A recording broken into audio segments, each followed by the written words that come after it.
గురుగారు, మర్కట కిషోర్ న్యాయానికి, మార్జాల కిషోర్ న్యాయానికి తేడా ఏమిటి? మర్కటం అంటే కోతి, కిషోరం అంటే దాని బిడ్డ, మార్జాలం అంటే పిల్లి. మర్కటం ఎక్కడికి వెళుతున్నా బిడ్డల దగ్గరికి వెళ్ళి వెంట పెట్టుకొని వెళ్ళదు. వెళుతున్నప్పుడు ఆ పిల్లలు తమంత తామే వచ్చి ఎగిరి దాని పొట్టను ఖర్చుకుంటే ముందుకు తీసుకెళ్తుంది.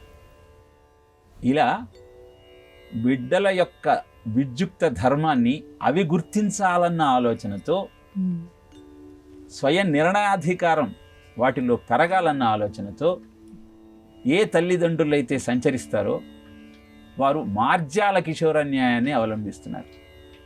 పిల్లి అలా కాదు, తన పిల్లలనందరినీ నోటితో పట్టుకొని తానే నడిపించుకుంటూ వెళుతుంది. తత్కారణంగా ఆ పిల్లలకు స్వశక్తి, స్వయం నిర్ణయాధికారము అలవడవు.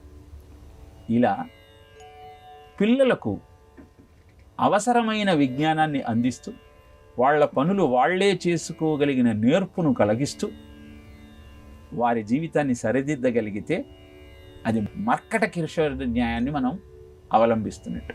అలా కాకుండా వాళ్ళ హోంవర్క్ మనం చేసి, వాళ్ళ బట్టలు మనం ఉతికి, వాళ్ళ సాక్స్ మనం వేసి, నిరంతరము మీరు చెప్పినట్టే వాళ్ళు వినాలన్న ఆలోచనతో వాళ్ళ పనులన్నీ మనమే చేస్తూ ఉంటే వారు ఏనాటికి అభివృద్ధి సాధించలేరు.